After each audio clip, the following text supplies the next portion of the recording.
You are listening to the Success Leaves Clues podcast, where we're having conversations with regular people doing outstanding and legacy-changing things in corporate America and entrepreneurship. If you're looking for the blueprint to help you make less mistakes on your journey to freedom and ultimate purpose, then this is the podcast for you. And now, here's your host, Dr. K. Dr. K. Hey, glad to have y'all back. It's your host, Dr. K. And I'm your girl, LaToya Washington. Look, let's get into this episode with a recap on our week. It's been a very, very busy week for me. A lot of stress. I think back on how I, overcome stuff like that. How do you deal with stress and not allow it to, one, stop you, but two, trickle over into other aspects of life? Dealing with people that you love and care about. How do you make sure it doesn't impact you there? And how do you also make sure it doesn't impact you while you're at work? Even though you got things that's a burden to you or stressing you out, how do you just make sure you stay, kind of present and put that stress or those things into the right perspective? Yeah, because it definitely matters on either side, right? So it's like you could be stressed from work, but if you're stressed from work, how do you not carry that into your personal life? If you're stressed in your personal life, how do you not carry that into work, right? Yeah. So you got to learn how to balance. You got to learn how to shift gears.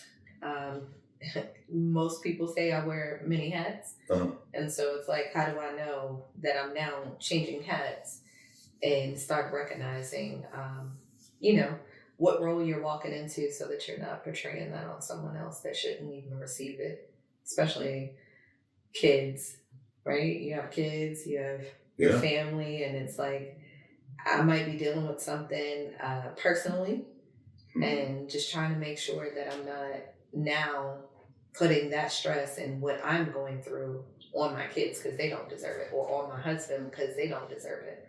And then the same thing with work. How do I make sure I not do that to my peers, my colleagues, if I'm dealing with something personally, or I'm stressed and overwhelmed from a project I'm trying to do, within my company or at my job? How do I make sure not to take that into the next thing? It's a balancing act. Yeah. What was your week like? This week, it's definitely been a lot of balancing. Having a brokerage is not always easy. You're assuming a lot of the risks, and you're always trying to see how you can grow, right? You're always trying to see, well, for me personally, I'm always trying to see how can I empower my agents more? What more can I do for them? Am I showing up? Am I fully present, right? Not taking my own personal things into that. So this week was more about training. What else can I do for my agents? What is my next month, my next 90 days going to look like for the brokerage? And then also trying to balance out Valentine's Day. It's February. There are so many February birthdays. I mean, it's my daughter's, my husband's, my friends, my god sister, everybody's birthday. I'm like, man, this is the shortest month, but the most birthdays. So it's been a lot of planning this week. Yeah, what they say about dynamite? Small sticks, pack a big punch. Yeah. That's February. Look, yeah. For those of y'all who don't know, it's February. So this is my month. Yes. February 21st is a national holiday. Y'all feel free to take the day off. Yeah. Go do something special. Yeah. I get it. It's a national holiday, y'all, if y'all ain't know. But how has your week been?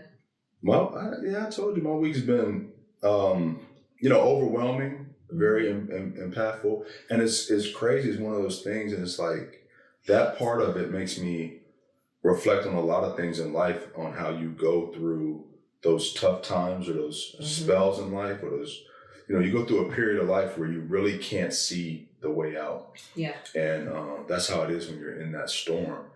And all of that's packed into, honestly, not even an entire week, 3 days.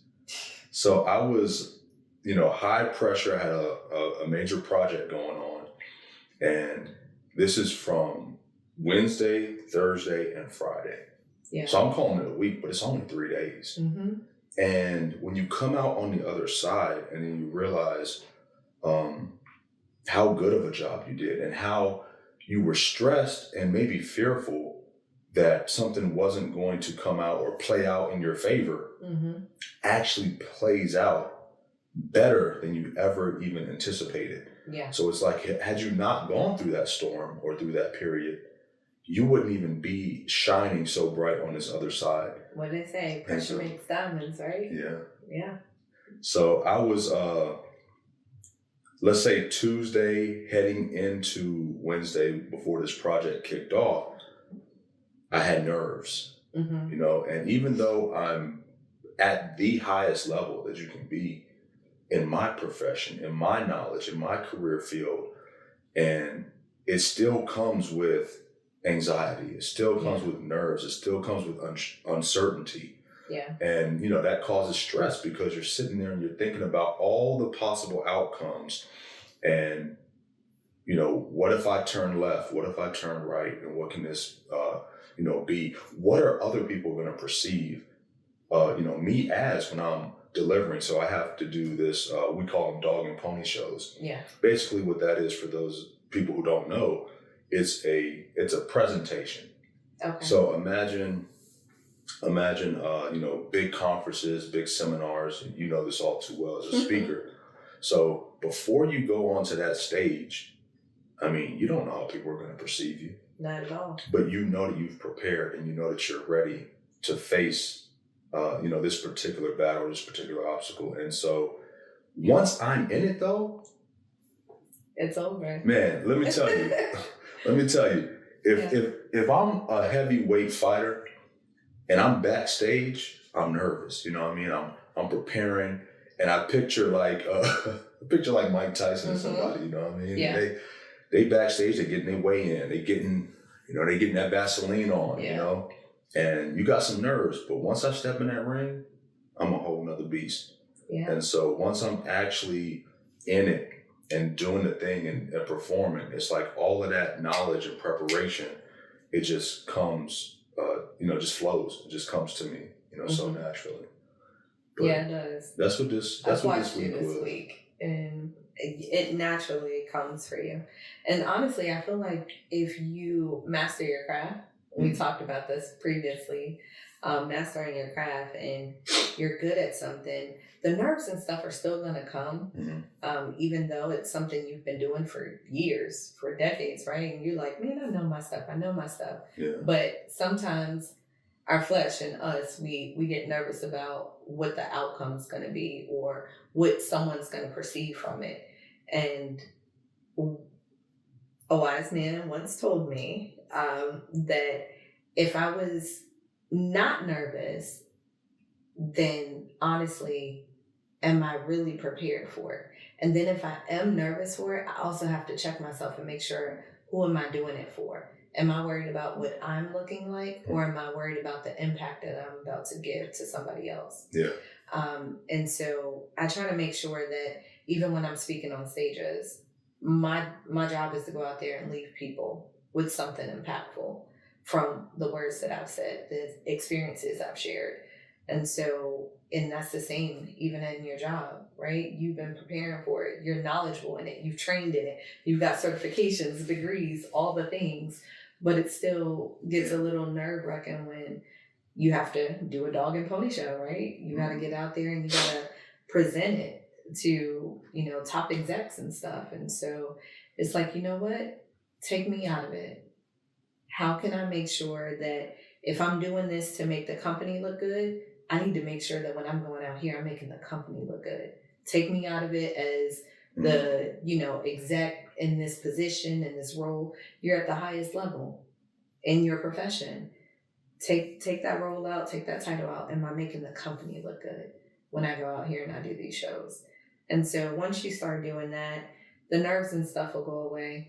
And it's all a part of the balancing act too, when you're trying to make sure that you personally are not taking any stressors into the next thing, right? Because who knows what you're dealing with at home too before you go to do that, but you got to check that at the door.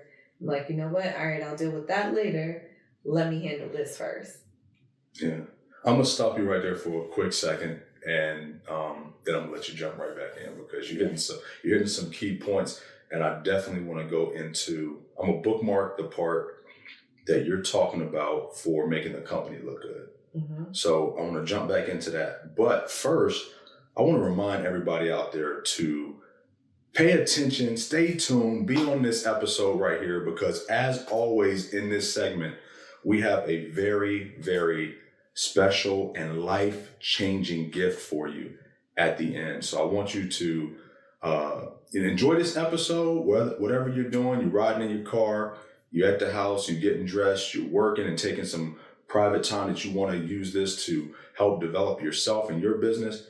Do all of that, enjoy that, but stay tuned to the very end because I'm telling you, you don't want to miss this gift that we have for you. Not at all. Life-changing. So stay to the end, stay tuned. All right, so jump back in. I'm going to open this because I want to celebrate. I want to enjoy during this episode. So, yeah. But talk to me about making the company look good and how you do that and what that means for you. Man, making the company look good is honestly not making it about you, right? You train, you get the knowledge, you get the certs, the degrees, but at the end of the day, it's about the company that you work for. And so when it's time to present to stakeholders, to execs, you need to make sure that it's not, oh, look what I know, look what I bring to the table, look what I presented, look what I have for you. But it's showing your colleagues, right? Showing your team, showing how the company is excelling and doing these things. So when you're doing these presentations or dog and pony shows, you want to make sure that it's not an I. It's not a, oh, look what I developed, this is what I came up with. It's a we. You know? Look at what we did. Look at what the team effort was. And I know sometimes that can be hard. It's a skill you have to learn because sometimes all of our colleagues aren't created equal, right? So you get a little nervous. You're like, man, I got to go out here and make the company look good. But at the same time, I might not be a fan of my boss or my colleagues or...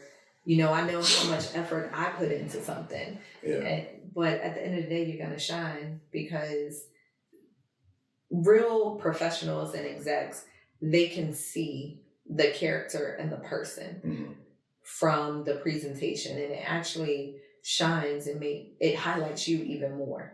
Yeah. You know, when you're coming from a place of look at what the company is doing, look at what we are doing, and not it's about me. Look at me up here. This is what I came up with. This is what I'm doing to get the company here. So yeah, I want to try to beat this point home about making the company look good and making others look good and showing how you can be of service, because I harp on this at this day and age. Everybody is big on social media about entrepreneurship.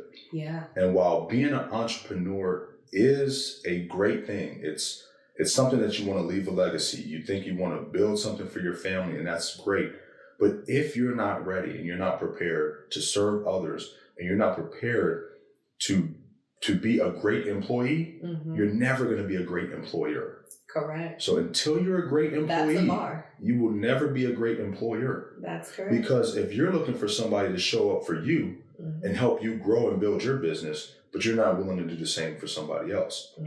And so the key to being a great employee is looking at that as an owner of that company. Absolutely. Look at that as it is your company, because that can be your breeding ground. Yeah. I don't care if you are, I do IT. If you are in technology, but let's say you want to start a company in auto mechanics, completely different field, right? Absolutely. You want to start an auto paint shop. You want to paint cars and put candy paint and have these cars, blinged out, all this stuff. Completely different industry. Yeah. But what can you learn and what value can you provide day to day at your current place of employment? Absolutely. At that current job, you're going to learn how to hold meetings. You're going to learn how to show up on time, because you got to show up for yourself. Yeah. You can't wake up and be to work at 8:00. You showing up to work 8:15, 8:30. And that's when somebody's making you. Yeah. So when it's time for you to show up for yourself, it's no pressure. Because ain't nobody waking you up. Ain't nobody pulling them covers back, telling you that you got to get to it. You got to do it. You got to do it. And when you don't got anybody forcing you, where's your integrity? Yeah. What are you going to do? So let this be your breeding ground. Let this be your mode of practice. Learn how to interview people. Yes. Learn how to not only interview people, but how to develop people. Yeah. Development is huge. How to develop people, how to train people,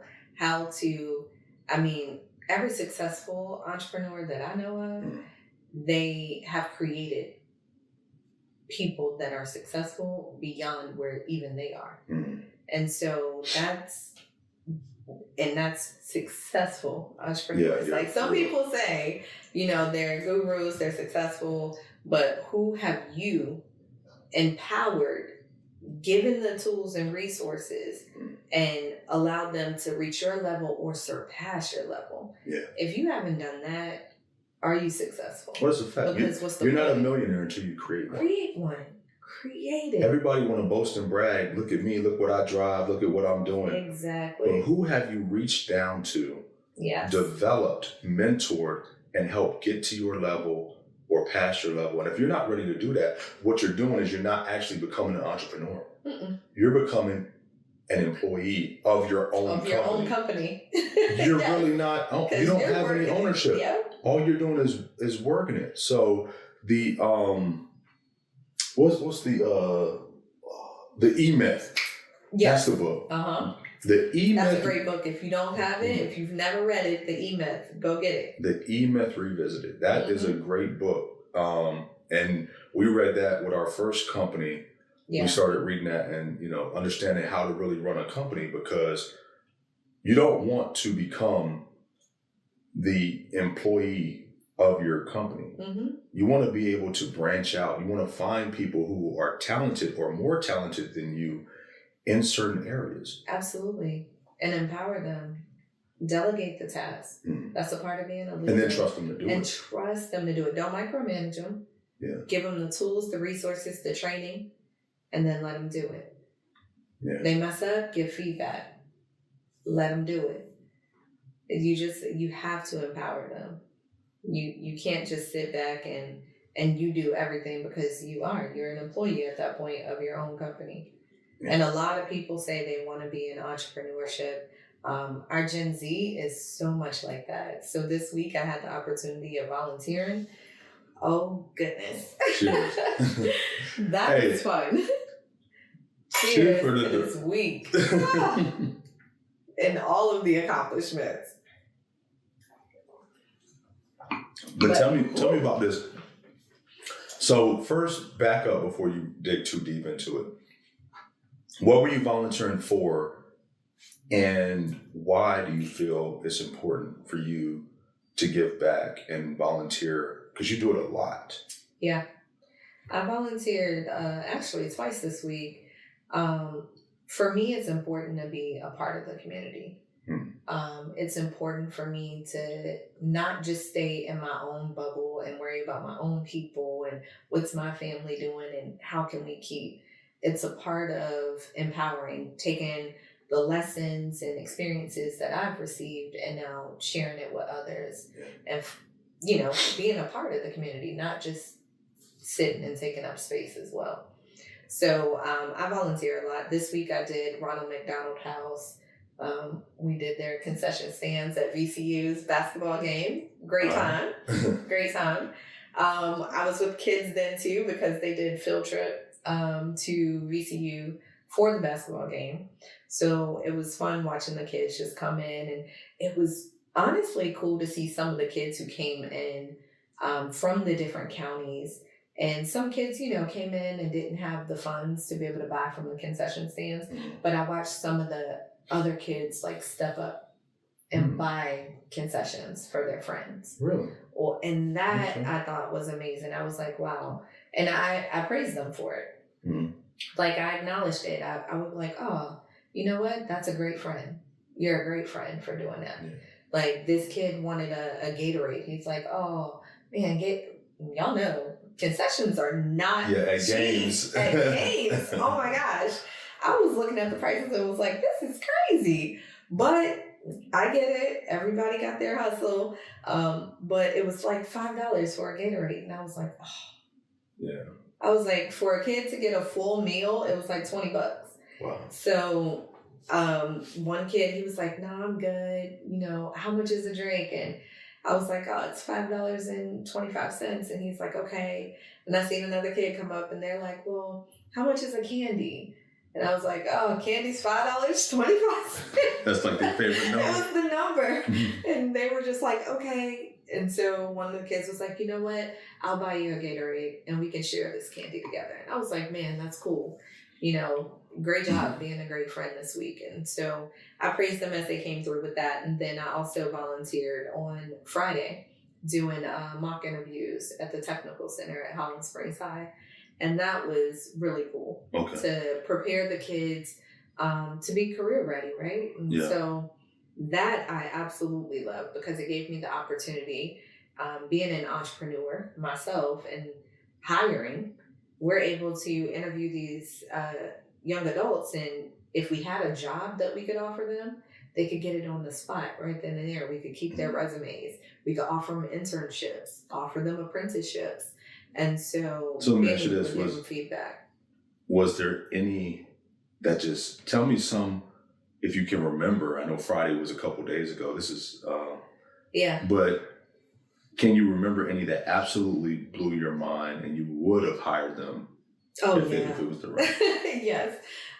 There were two impressive young adults. So one was a young woman and one was a young man.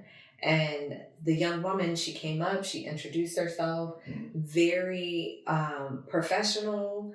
She was articulate in her words. She knew exactly what she wanted.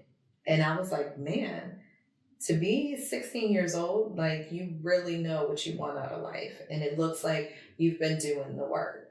And so we had a great conversation. It was 10-minute interviews, asking questions, and she would take the time to actually think about the questions. And you know how sometimes you can be in an interview and when someone asks you a question, you're immediately trying to pop out with an answer. So if I said...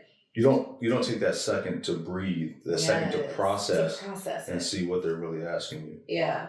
So I asked, you know, what's a challenge you faced in life and how did you overcome it? And she was like, that's a great question. Man, I faced several challenges in my life. And she paused and then she told me what challenges she faced. She was just like, you know, I play sports.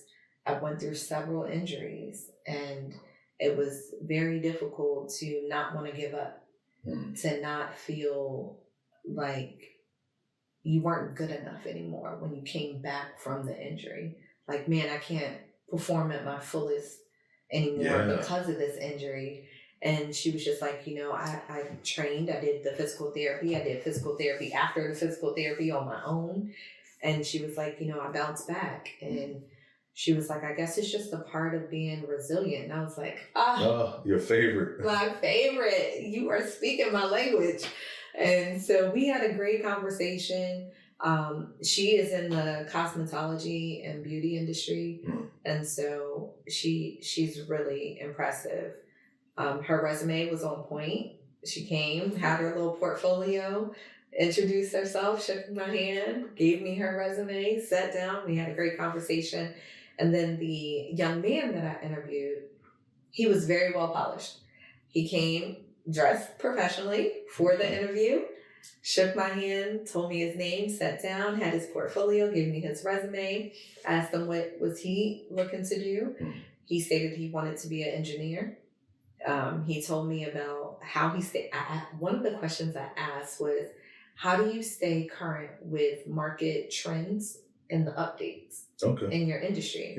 And so he was like, He was like, yeah, I can tell you that. He was like, I actually stay up to date because I read blogs. He was like, I'm always on YouTube. I have these two that I follow. I was like, oh, wow. I was shocked because I definitely did not expect that. Mm-hmm. To actually know about what's changing in the industry. He loves STEM. So he knew about different robotics. He talked about the different coding. I only knew some of the stuff because of you being in IT. So he's like, yeah, I do Python, I do SQL. I was like, okay, tell me more. And I was like, man, you really know your stuff, and that's impressive.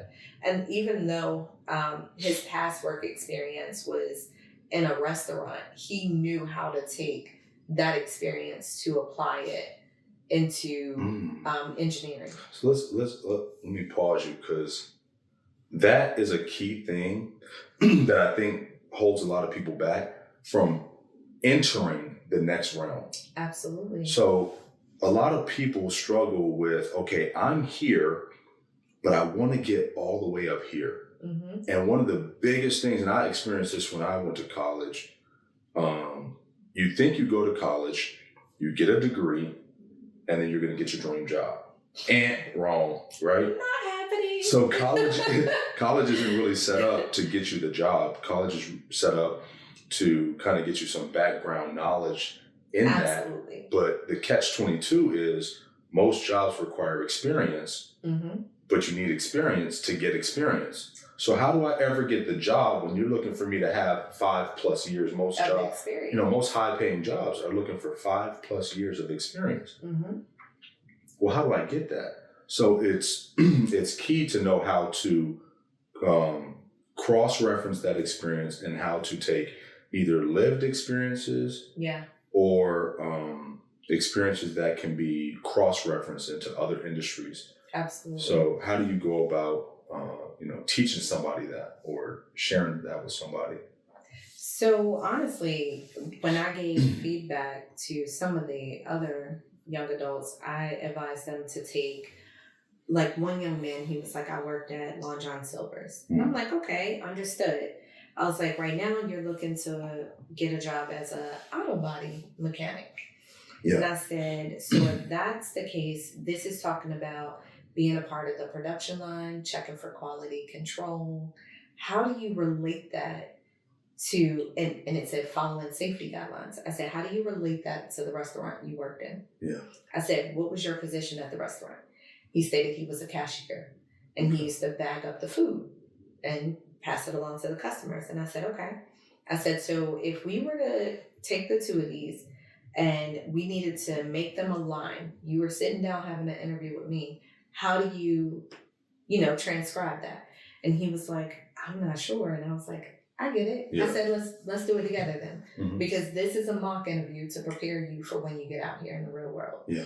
So he was like, okay. I said, you were at Long John Silver's, you were a cashier. Part of what you were doing in the production was you were making sure that the food made it into, I said, did you put it in a box? Or did you just throw it in a bag? I said, did it have to go through different steps? Someone had to make it. It had to go from the cook, right? From the cook to the runner, from the runner to the cashier, into the bag, into the customer's hands. I said, so that's part of production line. I said, and then you're checking it for quality control because why? You're comparing the receipt, what they ordered, to what was put in that bag. Yeah. That's quality control.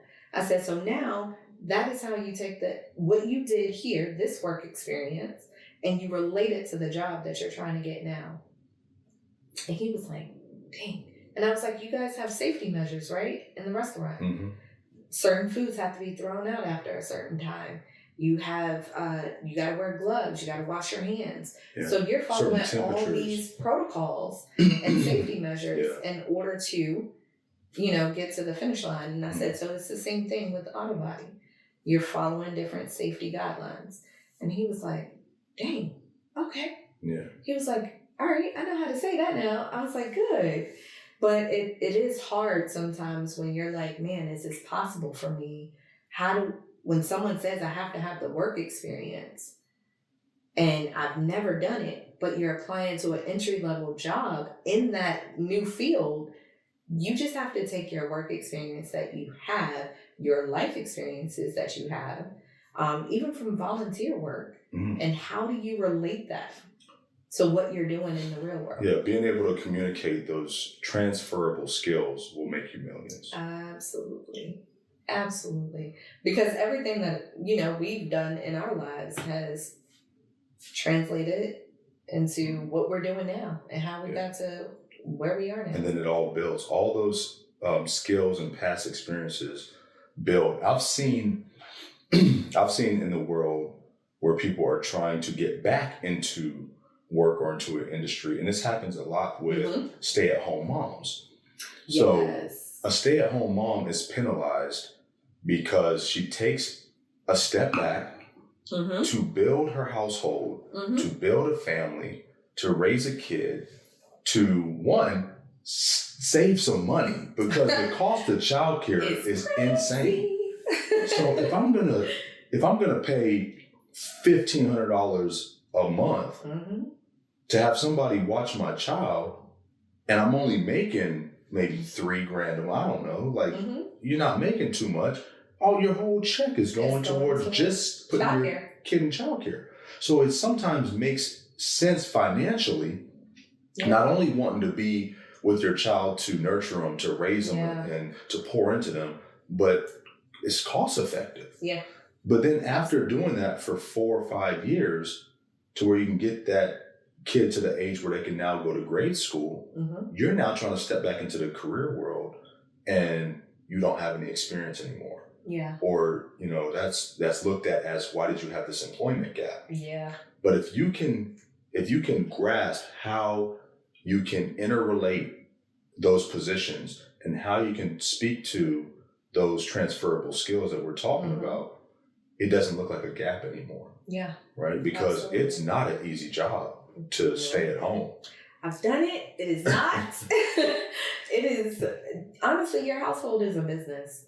And we'll probably talk about that on another episode, but your household is a business. And so it's a lot of skills that are involved with being a stay-at-home mom, a stay-at-home dad, and you can take that and turn it into relatable work experience for you. Yeah. Even if it's like, I didn't have an employer who was paying me, these are skills that I've learned, through this process here, and transferring them.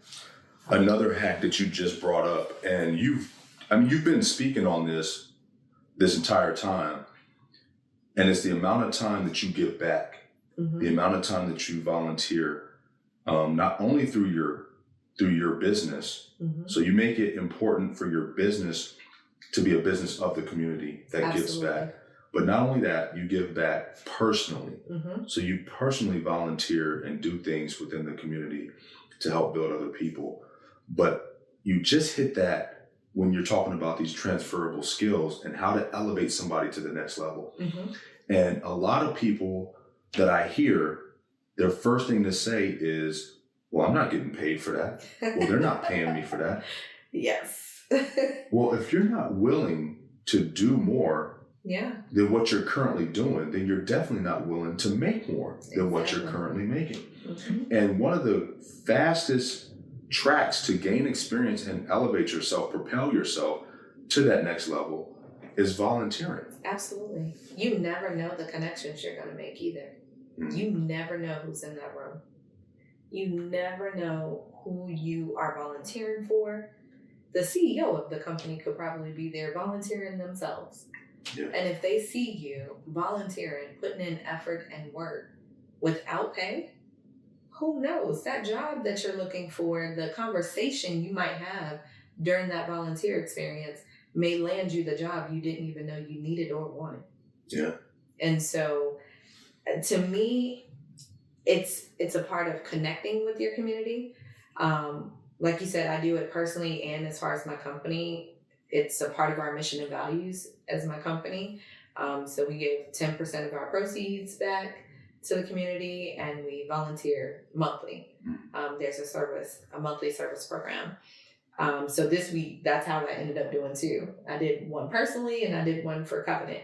But I'm telling you, the connections that I made just participating in Ronald McDonald House, seeing the impact that they're making in our community and what they do for families. And one of the people that I met there, she's actually a college student, but she's looking to get into marketing. Mm-hmm. I need a marketer. Yeah. So, hey, let's have a conversation. And she's volunteering. So that's something that, I may be able to hire her for. And it's 2 people volunteering that now have made a connection. Wow. Same thing when it came to volunteering to do mock interviews. Yeah. These young children, I may be able to give them internships, apprenticeships. I may be able to hire someone. But it requires you to be able to get into these spaces, make the connections, be a part of the community, give back, and come from a place of service. I talk about it all the time. Serving is where it's at. Serving is how you get paid more. Serving is how, you're blessed. Mm. You're blessed. Because what you give, what you put out, you're going to receive back tenfold. So I love it. I'll never stop. Always have volunteers. A lot of people take the easy route and they are willing to give their money, but not a lot of people are willing to give their time. And time is the most precious resource that we have. It is. It's the only thing we can't get back. It's a finite resource. And if you're willing to give of your time to help somebody else out of their situation, that's an amazing thing that's always going to, it's going to benefit you in the long run. Now, you should do it in an altruistic fashion. Absolutely. But just know, when you're volunteering, when you're giving of yourself, when you're blessing other people, it's coming back to you, guaranteed. Yeah. Because you definitely, I think about even the children that I impact, even if I didn't make any connections with a soul this week, just making the connections with the young adults that are coming up next. The next generation, having a conversation with them, giving them life skills to be able to be career ready. That's impactful for me. And some of them need those life skills because they may not get it at home. Exactly. It's so easy to take for granted what your house looks like. Yeah. And I say this all the time because we've gotten to a place where we're blessed and maybe a little spoiled. So we have housekeepers, we have groundkeepers, we have landscapers, we have, pool people. So we've got all of these people that take care of all of these different things in our life. Yeah. That it does make some things in life a little easier because we can put more focus on, income producing thing or other activities. But I assume because we live like that, most live. I assume that most people live like that. Yeah. I assume that most people's house is clean and orderly and organized. And sometimes you can go to somebody's house and it's not there. What's my man say? A tornado. So it looked like a tornado just went through and tore it up. Now, I'm not saying... But you're not knowing this, right? Yeah, but I'm not saying that to judge somebody. I'm saying that because when you walk into a house like that, it's a shock. Yeah. Because you assume everybody knows. Yeah. You assume everybody lives the way you live. You assume everybody knows how to clean. Because you're in your own circle, your own bubble, your own habits of things. So you're assuming, everyone's functioning like that. What do you mean? Yeah. What do you mean people aren't eating? What do you mean people aren't clean? What do you mean that's not happening? What do you mean your mom didn't teach you this? Exactly. Right? But then it's like, oh, wow, okay. And so now you're able to give, the knowledge and the tools and the resources to others to make an impact. Because some of the kids, they were like, no, I didn't even know that. Exactly. No, I had no clue. No, I don't have a resume. So tell me a not so good one. So we heard the success stories, right? You had these 2 students who were polished. Yeah. Resumes were intact, well-spoken, and just really was prepared. Like you said, the guy wants to be an engineer, and he's already engulfed in that career field, in that industry. He's looking at resources, he's reading, he's, on the blogs. So those are success stories. But what in that same environment, those same group of kids, was not so good or needed improvement? I had one young man. I was nervous. He came up, he shook my hand. He didn't state his name. And so I stated my name, and then I asked him for his, and he told me. And then we were having a conversation. I said, tell me about yourself. And the first thing he said was, I'm 17, I'm in the tech program, and I'm looking to be an electrician, and I want to make a lot of money. And I was just like, okay. So this is an interview. So think about this. You're not going to sit in an interview and say, I want to be an electrician because I want to make a lot of money. So even though you wouldn't say it. Yeah, you're right. That's what I'm saying. Like, but there are some, and he's a young man. Yeah. There are some adults that would go to an interview. Trust me, I interview them. Me too. You do too. And they will say that. Yeah. And it's like, skirt, what? Okay, how else do we word this? And so I was just like, okay, do you have a resume? He had a resume and only had 2 sentences on it. So I read the 2 sentences and then I turned it around and I said, okay, we're going to stop the interview. I want you to read these 2 sentences to me. His whole resume was 2 sentences. 2 sentences. His name, address, a phone number, and then it had 2 sentences. Okay. So, and the 2 sentences were under his work experience, and it said lawn care. And so the sentences had thrown me for a loop. And so I was like, okay, pause the interview. We're not interviewing right now. I just want to have a conversation with you really quick. So I flipped his resume around and I asked him to read the sentences to me. And his first sentence said, I'll be grabbing the money and taking it back to the boss man. Wait, what? And I said, wait, what is that? I'll be grabbing the money and taking it back to the boss man. And I just looked at him and I said, no. I said, so when you just read that, how did it make you feel? Or what did that sentence mean to you? That's a good question. And he said, I'll be grabbing the money and I'll take it back to the boss man on site. And I said, oh, okay. He really believes this. That's what he knows. Yeah. Let me help you. So I said, let's see how we can reword this. I said, because right now you're coming to me for a job. You are wanting me to hire you into my company and pay you. And when you introduced yourself and told me who you were, you told me you wanted to make a lot of money. Right now, based on this sentence, I believe that you will rob me or that you're a thief. Whoa. Because your sentence said, I'll be grabbing the money and taking it back to the boss man. And he was like,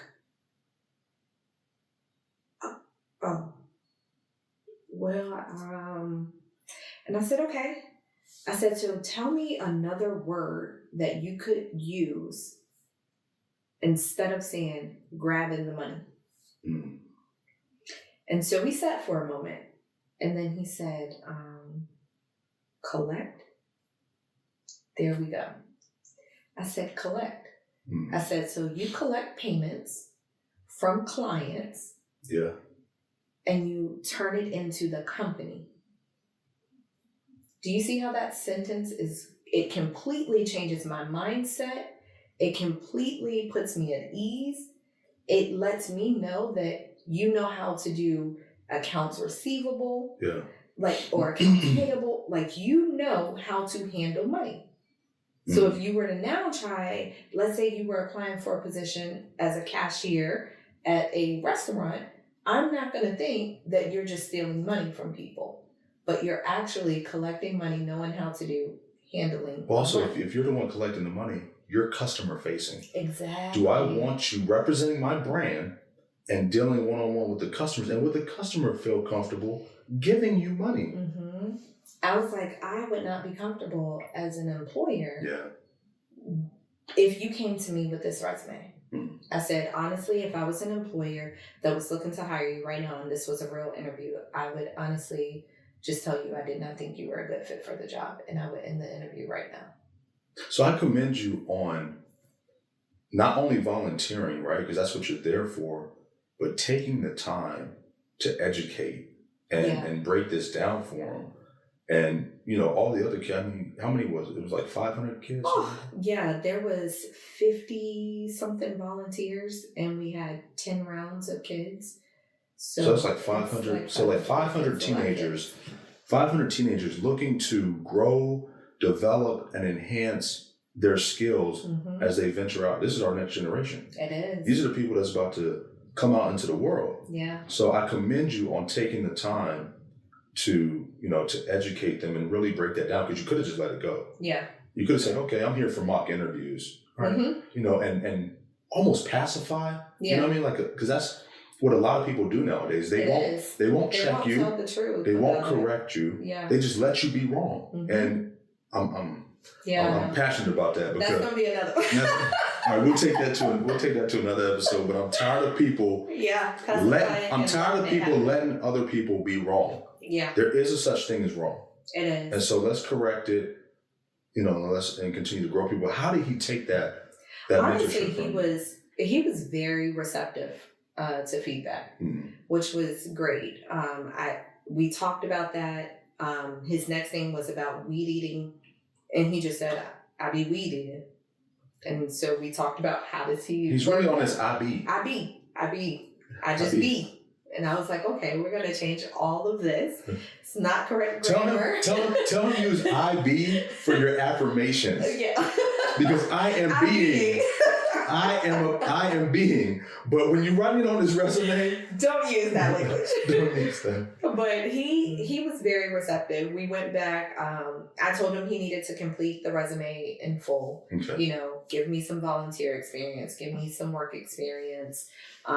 Look at what the job description is for what you're applying for. See how you can relate that to your previous jobs, and you know, fill out your resume in full. And he was like, okay. So we did our full interview, and at the end he was like, man, thank you so much. And I was like, you're very welcome. I was like, I look forward to interviewing you again if possible next week, because I'm going back next week and interviewing again. Wow. Yeah. So this is a passion of mine. So there's infinite ways to volunteer, to give back. There's causes, right? And so you got some people who just have a real passion about feeding the homeless. You got some people who got a real passion about battered women. Absolutely. You got some people who got a real passion about abused, you know, children and things like that, drug abuse, drug addiction, all this stuff. But my true passion is mentoring and developing young adults, hence Success Leaves Clues podcast, right? Yeah. I love mentoring and developing people to reach their next or highest potential. Absolutely. And it's a real passion of mine. So for our foundation, our nonprofit that we have, I really want to, over this next year, implement that. Yeah. So do more of the, you know, relatable skills, the job ready skills because they need it. Even how to dress. I have it eats me alive when I see kids or these young men with their pants halfway around their ass. Like it's a lot. It really, really bothers me. So helping them to be presentable, helping them with their posture, helping them with their language, helping them with their interviewing skills. Yeah. So because a lot of the you know, next generation or Gen Zs and stuff, they are looking to be entrepreneurs because a lot of them are, you know, wanting to be independent. They are forward thinkers. They have technology at their hands, so they are well advanced in the technology, and they're trying to see how can they, you know, have a lifestyle that they get to curate. And so I think if you can volunteer and help them to understand how to actually be an entrepreneur, how to be a professional, because that's not something that's always taught in the schools. Yeah. And so if I can ever give back in that way. Yeah, unless you're in some kind of prep school or high-end private school. Absolutely. But it's just You're not getting it in the public schools taught at all. And then that's an at-home thing. Mm-hmm. And I'm not even going to say that some households or some parents don't know to teach it. Mm-hmm. Some people just don't have the time or capacity to teach it. Yeah. And I honestly feel like there's some of our adults, some of our parents that don't understand. Oh, yeah, for sure. And know how to even train them on that. Yeah, so that's where we step in. If we're skilled in an area, that's where you go give back in. Mm-hmm. That's where you go give back in. So honestly speaking, this week, like I said, was pouring into the brokerage, pouring into my agents. How can I grow them, develop them? What more can I give to them? Am I showing up fully and being present for them? But also, am I showing up and being fully present for my friends? Am I showing up and fully being present for my family? Yeah. And so that balancing act is hard. I mean, I'm not gonna lie. After doing Ronald McDonald House and volunteering, and that was complete chaos for 4 hours straight. You know, you just got kids in your face asking for concessions back to back to back. And then I was like, man, I'm so tired. Yeah. I do not feel like going to do these mock interviews. I was like, I just want to, you know, kind of rest, relax, have a slow day. Yeah. And I was like, no, let me get up and let me do this. So. But God blessed you with 2 holidays this week. You got President's Day and then you got my birthday. So February. Go ahead and take yourself some time off. Put your feet up. I know. I spent my weekend doing birthdays and celebrating others. So it's been, I mean, it is a balancing act though, for real, to be able to balance out how do we not take things that we have in our personal life into our friendships? How do we not take things going in our personal life into work? How do you not take work into personal, right? Vice versa. So you just have to learn how to, honestly, it's compartmentalize, I think, different things. Okay. Like, how do I compartmentalize? So tell me, because that word has a negative connotation. It does. And I laugh at that because some people are like, oh, you shouldn't compartmentalize this. You shouldn't do that. But to me, that's what works. Because let's say I am just having a bad day with my kids. And I have to do a training that day. What I was just feeling and dealing with my kids, I need to put that away into a box right now, because in 10 minutes, I need to show up on this camera and I need to train and develop my agents. And I can't show up to train them. And let's say one of my agents says something that I disagree with, and now I'm bringing the anger and the animosity or whatever I had from my kids, and I'm taking it out on my agent now. So I compartmentalize that. I put that there because I need to show up fully present 100%, because my agents don't deserve the emotions or things that I'm feeling because of what took place with my children. So I compartmentalize that. I show up for my agents fully, do what I need to do.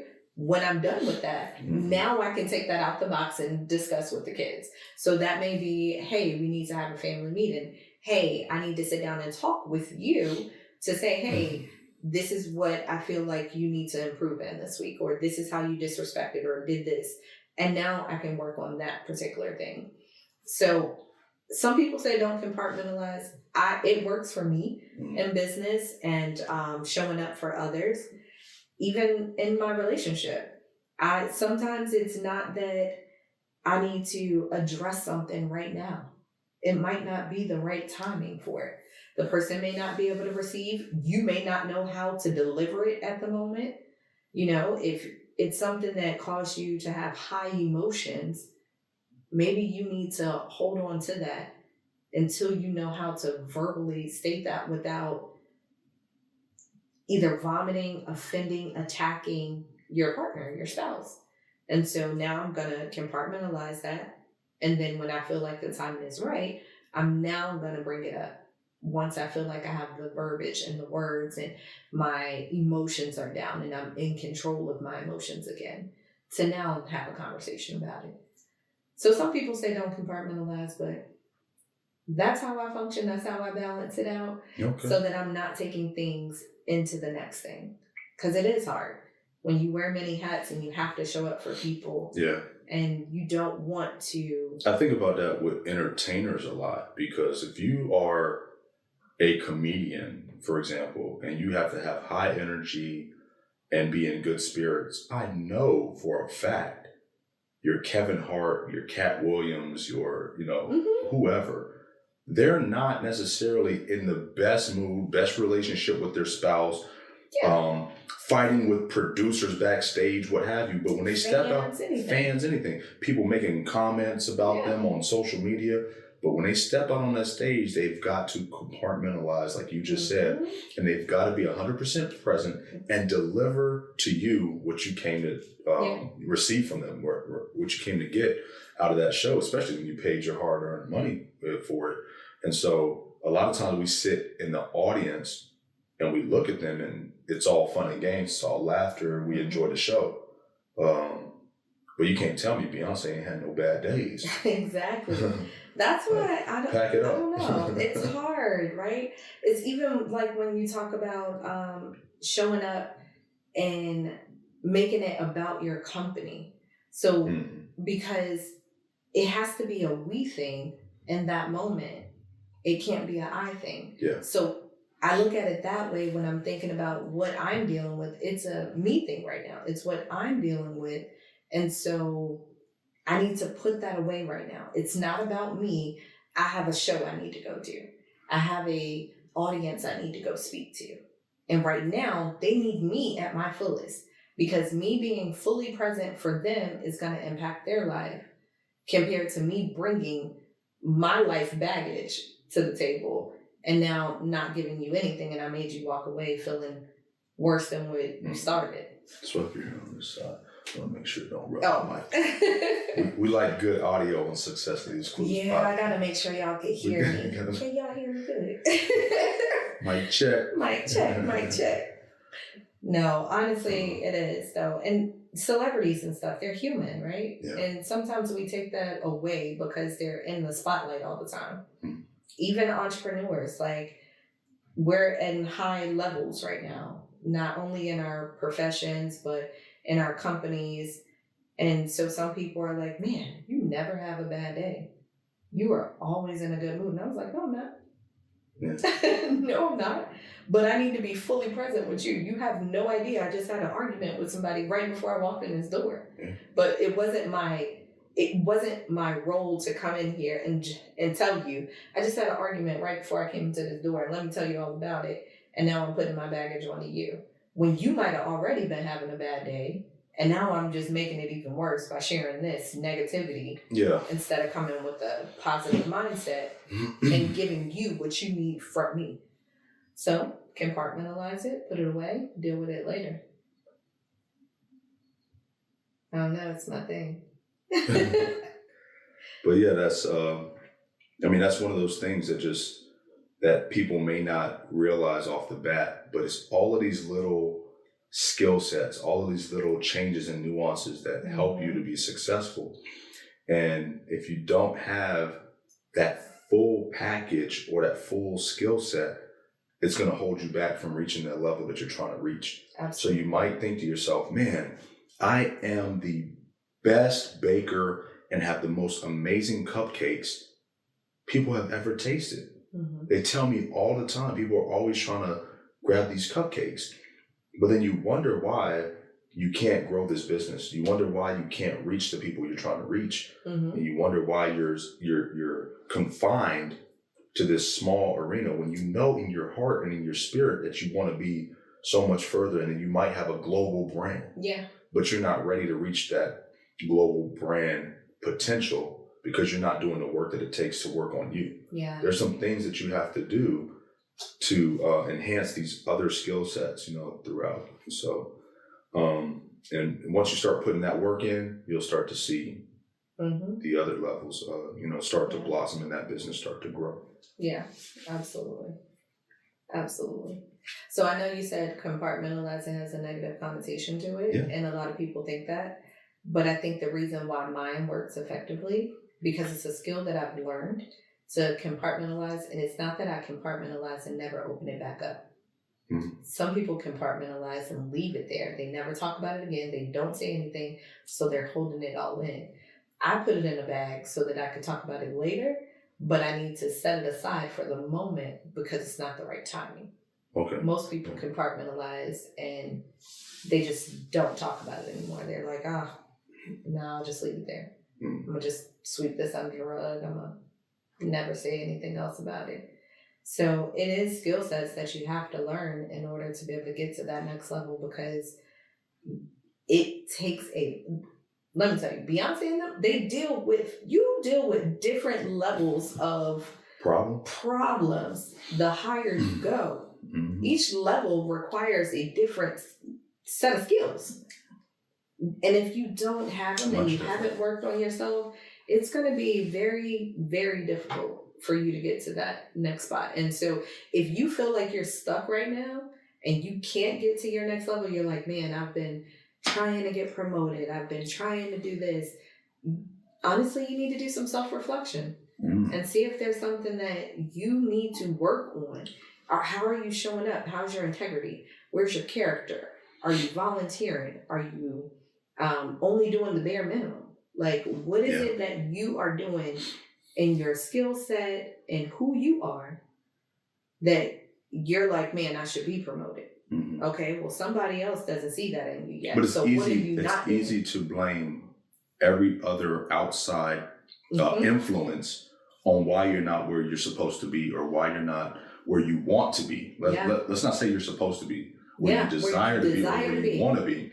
Because if you were supposed to be there, you'd be there. You'd be there. Yes.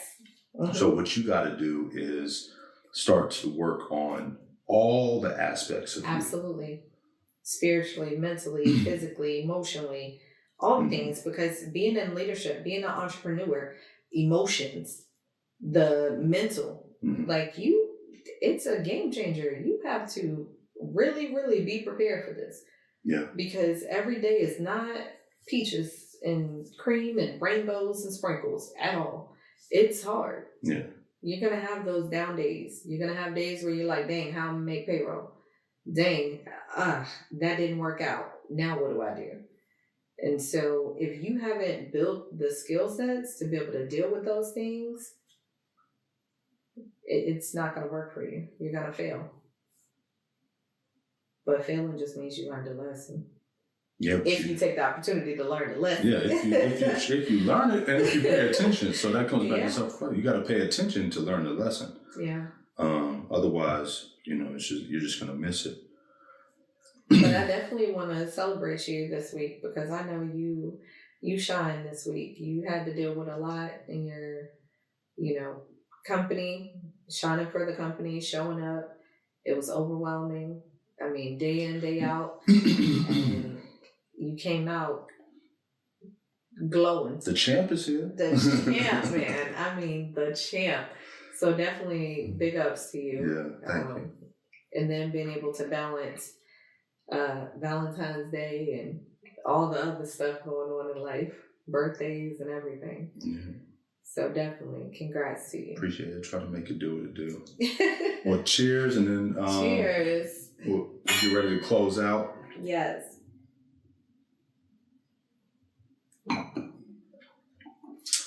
So thank y'all for sticking around. I hope you learned something. I hope you enjoyed the episode. One thing I want to leave you with, obviously the theme of this episode kind of has resonated around, volunteering. Yeah. And giving back. And it doesn't have to be necessarily a volunteer organization. Look at ways to give back in everything that you do. So if you're in your business, if you're in your job, if you're even within your household, how can you help out, and how can you be, a giver, to somebody else, and make somebody else's life just a little bit easier, a little bit better, and, help improve their situation. So yeah, definitely. Thank y'all for sticking around. But got a gift for y'all. If you have been struggling in life, if you've had some pains and some heartaches and some downs, if you want to know how to truly be successful, what we just talked about was working on every aspect of your life. And one of those key aspects of your life, and what leads us in business, what leads us in our family, what leads us in our relationships, even outside of our family, is all based around God. Mm-hmm. And without Jesus, none of this is possible. So I want you to take a moment and pray with us. If you want to know what it's like to follow Christ, if you've been contemplating on how to change your life and how to make things better, it's as easy as praying this one simple prayer. And that is just being in relationship with God and asking Jesus to come into your life. So let's pray. Dear Lord, thank you for allowing us to be together. Thank you for putting the right people in the right place and being able to be exposed to you, God. I ask that you come into my life. I ask that you wipe me of my sins and make me pure and clean, Lord. I want to follow you starting this day and going forward. I believe that Jesus Christ died for my sins, and I thank you for that. I want to start today anew, and I want to follow you, Christ, and from this day forward, thank you, Lord. Amen. Amen. So welcome. Congratulations to all those that have said that prayer with us, that received Jesus Christ into your heart today, that decided to invite him along in your journey, because from this day forward, it is a fresh start. And it starts right here. If you are looking for community, if you're looking for someone to walk along this journey with you, please make sure that you reach out to us if you have questions. Reach out to us if you just want to be in community, and follow us. Yeah, you don't have to do this alone. If you feel so moved, put it in the comments. We want to congratulate you. We want to welcome you to the family and to the body of Christ. But don't feel obligated. If you need some help and support, we're here. Our contact information is in the description. Reach out to us, even if it's about anything, about helping to grow your business, about things that you might be going through or struggling with your family. You just want to have and live a better life. If it's something about your walk with Christ, we are here for you, and we're just glad to have you. Yes. Well, thank you. All right, thank you, and until next time. Thank you for listening to another episode of the Success Leaves Clues podcast. Be sure to follow Dr. K on Instagram at Dr. K Washington or the podcast page at Success Leaves Clues Podcast. We'll see you here next time.